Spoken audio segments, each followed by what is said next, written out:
Sabah al-Khair, good morning dear listeners. You're listening to Radio 3CR on 855 AM and Palestine Remembered with Robert Martin, Nasser Mashni and Yusuf Ahmed al-Rimawi.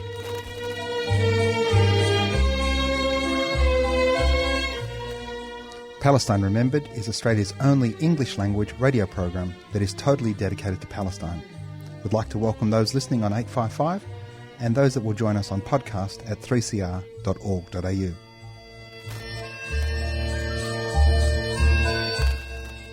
Thanks for joining us. Stay with us and enjoy the episode.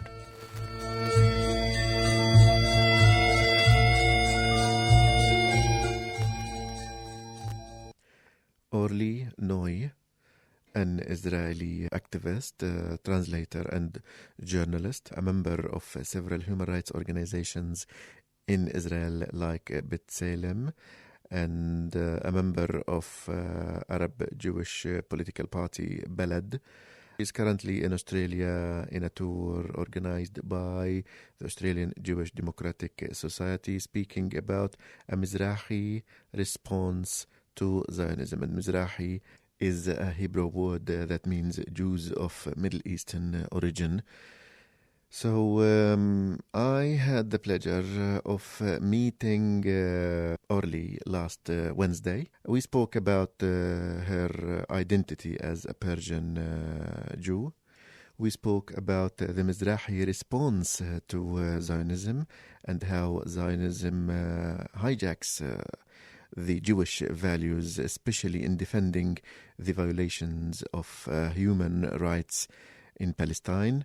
But also we spoke about her career as translator and the value of translating literature from and to Persian. So stay with us, and this is our interview with Orly Noy. Orly, thank you for being with us this morning. Thank you very much for having me, Yusuf. You introduce yourself as a Mizrahi. So what's the difference between Mizrahi and the Sephardim? The Sephardi was the term that the establishment used to separate the Ashkenazim, meaning the European-oriented Jews, the Jews from European origin, from the Jews that came from non-European communities, i.e. Middle Eastern and Arab and Muslim countries.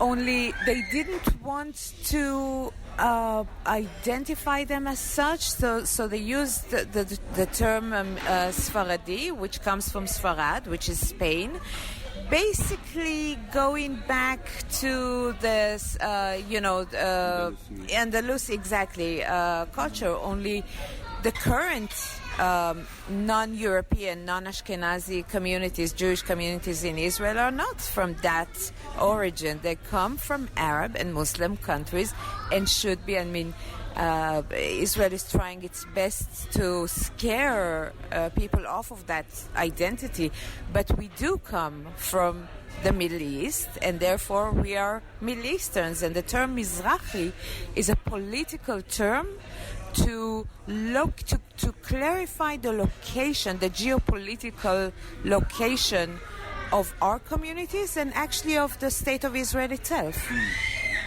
So, Orly, I know that you have an Iranian or Persian background. Were you born in Iran or were you born in Israel? And how old were you, if you were not born in Israel, when you migrated to Palestine?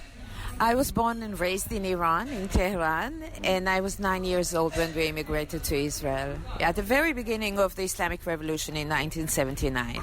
What's the most thing that you missed after going to Israel as a child?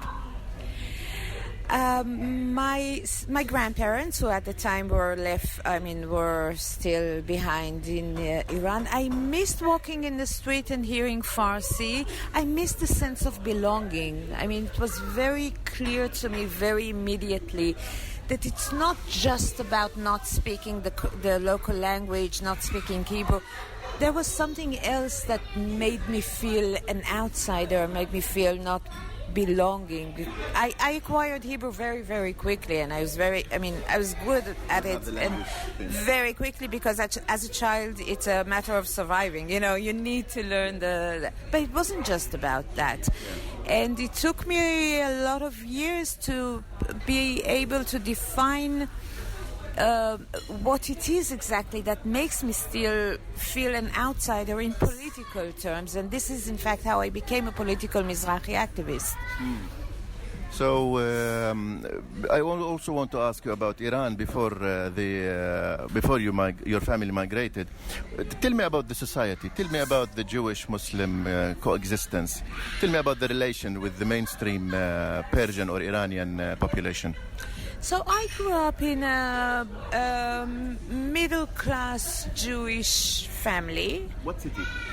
Tehran, Tehran, the capital. My parents are both from Isfahan, which makes me an Isfahani, although I was born and raised in Tehran itself.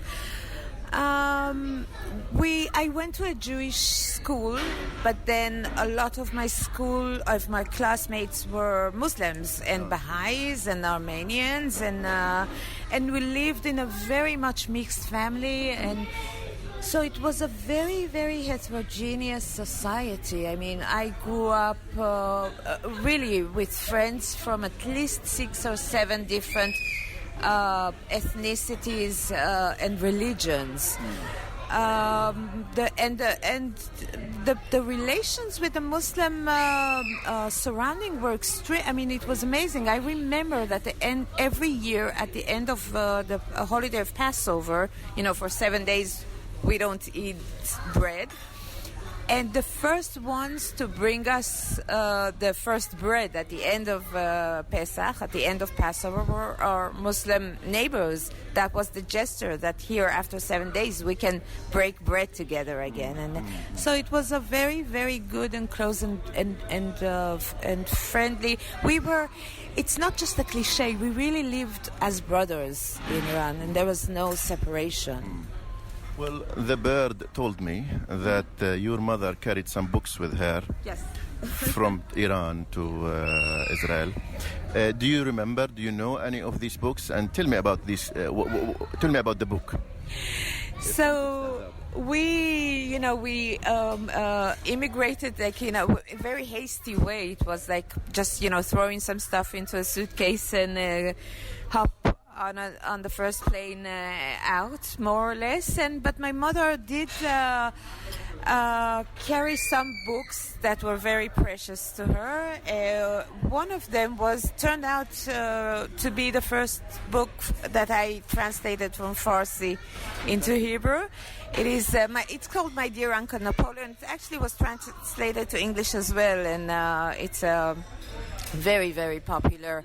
Is it a novel or? It is a novel. It's a it's a social critique, but it's a satire, and it's incredibly smart and funny. What is it called in Persian? Doyjan Napoleon. Yes. I'd like to hear this. I'll let you drink your coffee. It's going cold. And now I want to ask you about the first memories of arriving to Palestine. When did you discover the Arabs, the Palestinians? Tell me about your first encounter with the locals. It's when I say it now, it almost sounds unbelievable. But although I grew up in a Jerusalem neighborhood that was not more than 200 meters away from a very big Palestinian neighborhood in East Jerusalem, Isawiyeh. Yes, I wasn't aware of the Palestinian existence around me until after I joined the army, and of course nobody tells you about it. And that's the thing you do at 18, and you go to the army and you come back and you go to the university. And I think it was only my first year in the university that I started noticing the Palestinians lining up against the wall on my way to Mount Scopus to the university campus, being checked by Israeli policemen every day, every hour of the day, basically, that I went up to the campus. I started noticing the sounds of shooting coming from Isawiye, and started thinking about why is it that there's so much shooting going on in a neighborhood so close to us, and we never hear that in our own neighborhood. And I started meeting Palestinian friends on campus in the university, and so this divide and conquer is so deep that you can actually go throughout your entire life without realizing that something very, very wrong is out, that there is another people living right next to you, and you won't know about it and you won't see them. Mm-hmm. Now, what about the family and relatives and neighbors narrative of Palestinians? Were they the scary, or were they the invisible, or were they something else? Well, when there is nothing out of the ordinary happening, no big events, so-called security, like Intifada or Gaza, then they are just invisible. Yeah. Then nobody cares about what's going on with them. Nobody knows, and nobody wants to know. And when there is something going on, then of course they become the immediate threat, a danger, a terrorist, all the above, of course. Like, there is not a single moment that you can actually talk with clear head about the Palestinian issue, because if it hurts us at the moment, then they are terrorists and they need to be defeated. And if they don't hurt us at the moment, then why should we think about it? Because everything is just fine. So, Orly, I want to ask you about Arabic language. I know that you do speak Arabic language. We had a short chat in the car in Arabic, and I want to ask you when and how did you learn it? Well, first I studied Arabic at the university because I studied Middle Eastern studies, and then it's a must. You need to learn it. Yeah. But then it's just Fusha, and it's just for academic needs, and that wasn't good enough for me. So I went and studied Amiyya, spoken Arabic. So what you studied in university was Fusha? Yeah, Fusha. So I'm not going to test you, because that's we'll do that after the show. Go on. Please don't. No, but then I started, and then I discovered, an entire new world, because I was able to pick up a Palestinian newspaper and read what the Israeli press never tells me, and listen to Arabic radio and hear things that I never heard before, and actually speak with people. And I live in Jerusalem.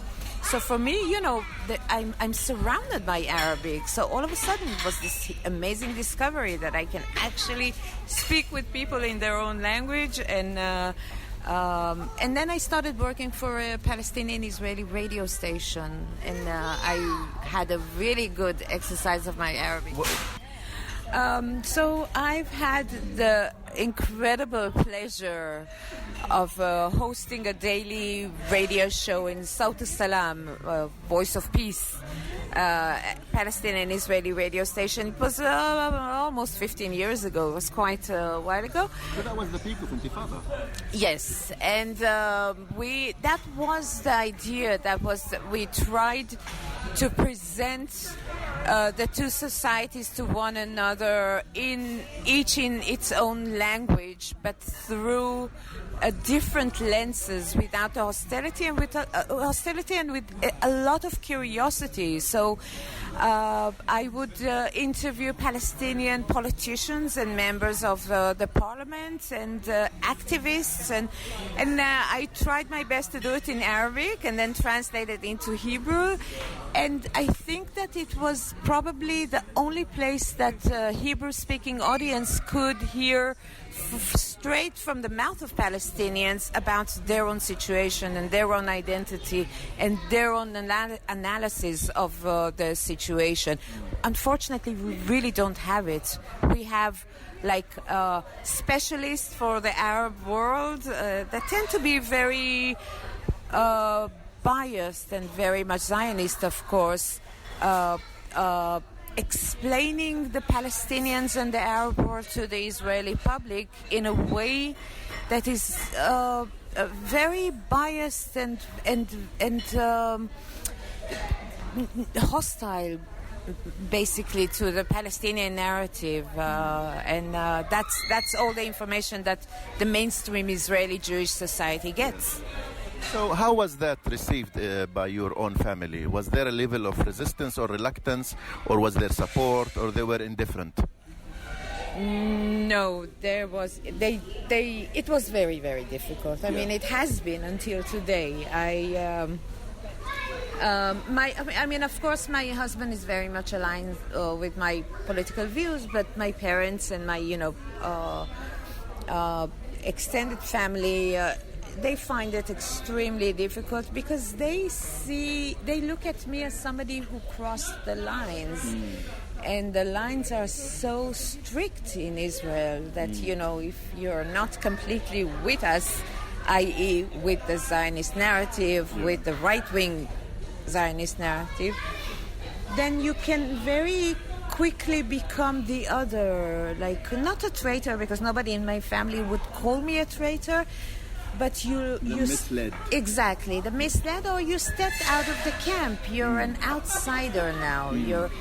So we try very hard to avoid political conversations during Shabbat dinners, and we discuss the weather a lot. The elephant in the room. Exactly. But no, there are times, for example, in the summer of 2014, when the war on Gaza was going on, we literally couldn't speak to each other for a long time because it immediately bursted into heated.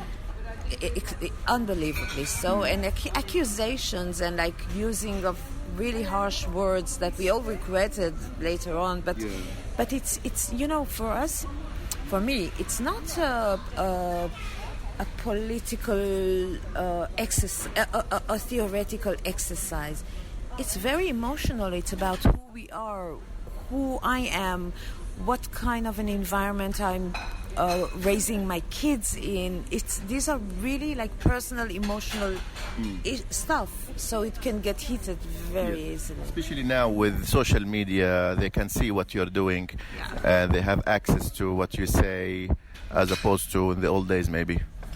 This is very true, but actually that has played in my favor because all of a sudden my mother can actually see on Facebook the amount of, like, I don't want to use bad words, but the amount of hatred that I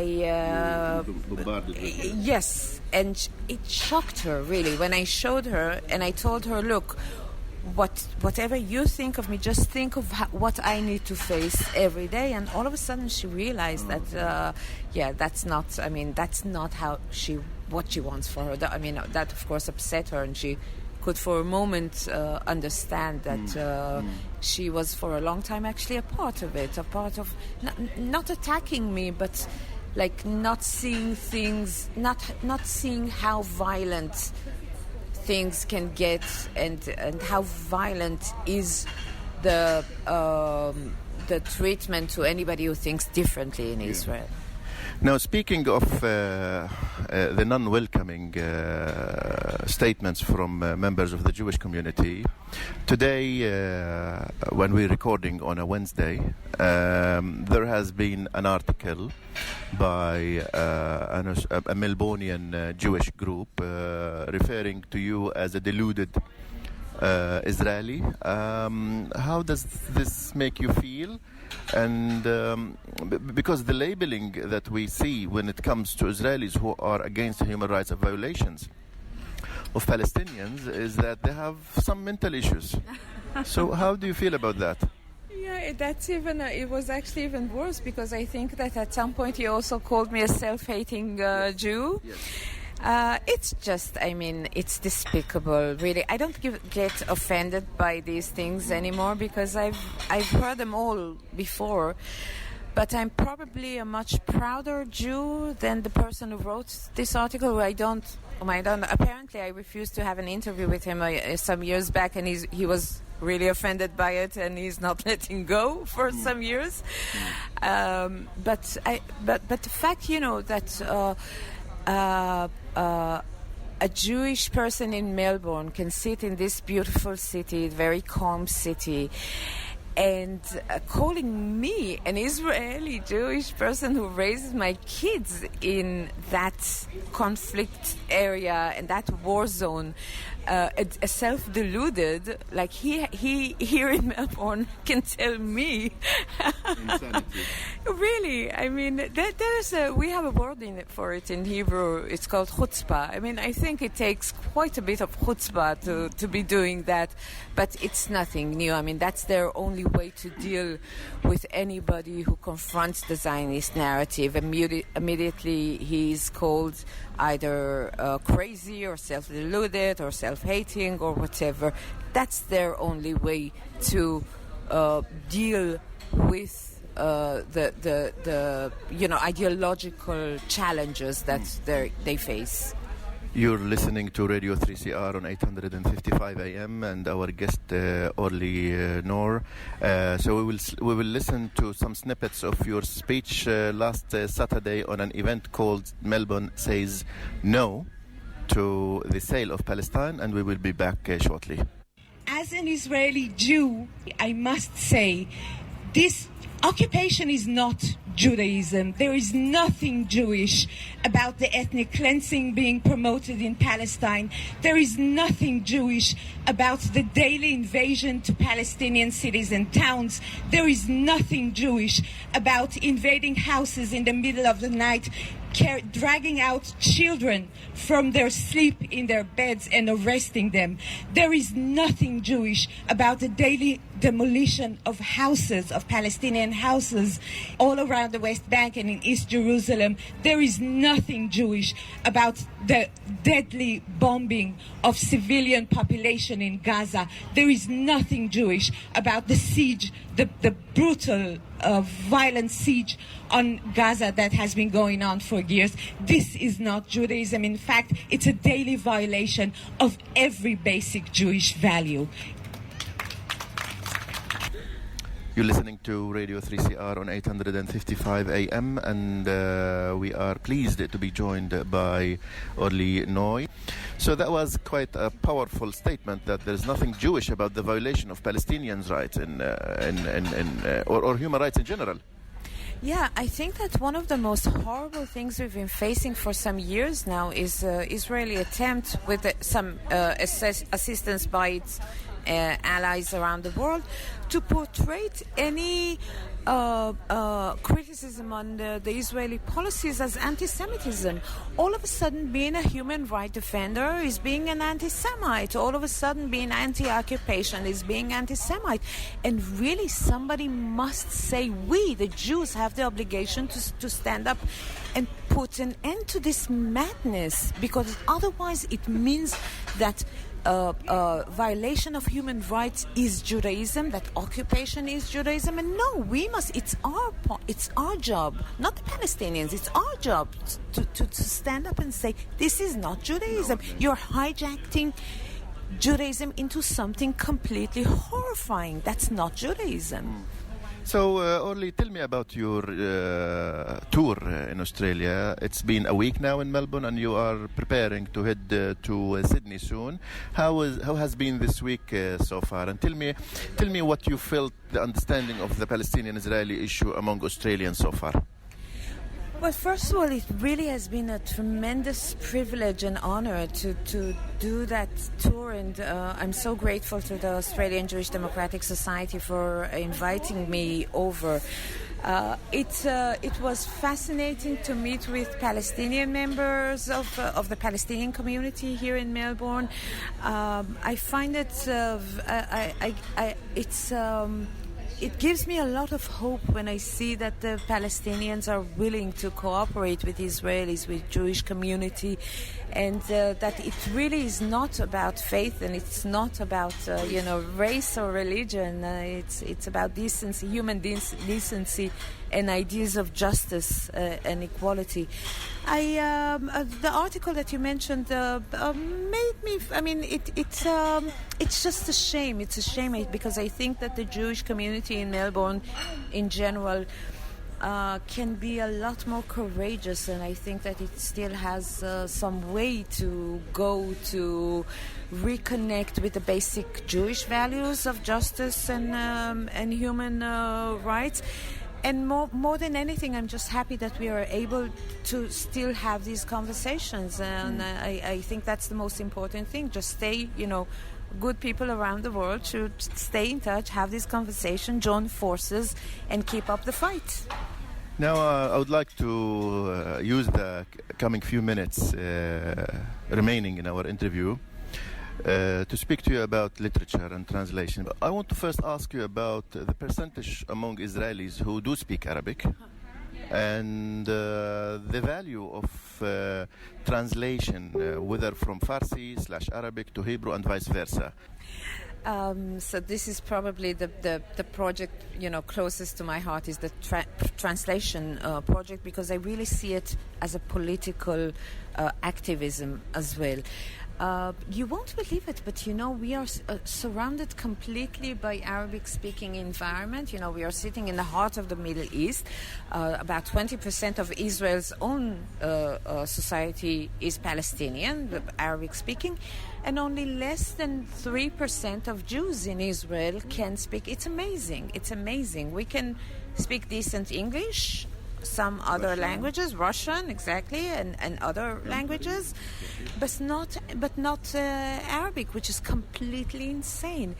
And there is a reason for it, because for so many years we've been led to believe that anything associated with Arabness, with the Arab identity, is evil, is worthless. It's even more. And so the erasing of this amazing culture around us. Both Arabic and the Persian culture.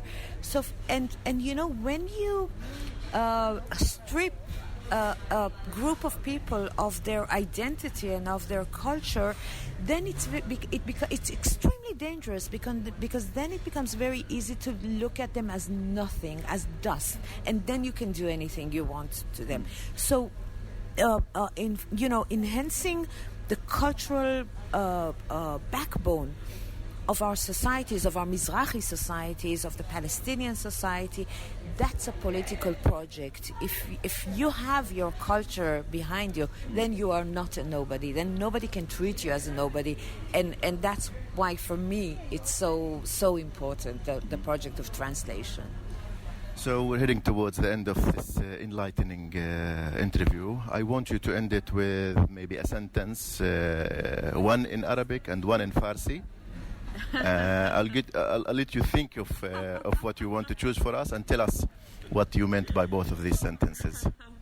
Well, in Farsi, yeah, it's very easy. Can I instead cite a very short poem? Of course, please. با یک دل غمگین به جهان شادی نیست، تا یک ده ویران بود آبادی نیست، تا در همه جهان یکی زندان هست، در هیچ کجای عالم آزادی نیست. And it means that as long as there is one broken heart in the world, there is no happiness anywhere in the world. As long as there is one ruined village, there is no prosperity anywhere in the world. And as long as there is one imprisoned person in the world, there is no freedom anywhere in the world. It is amazing, and I will. So I don't know how to say all that in Arabic, but that really is the bottom line. And our liberation depends on others' liberation. There is no better way to end this interview than this beautiful line from Persian literature. I want to thank you so much, Orly, for this interview. Thank you very much. I learned a lot, and I wish you all the best in the coming few destinations in Australia and in future. Thank you very much, Orly Noy, for being with us. Thank you so much for having me, Yosef. Thank you. That's all we have time for this week of Palestine Remembered. Thank you for joining us, and remember to be with us next week, same time. And until then, this is Nasser, Robert and Yusuf wishing you the best of time, and ma salame.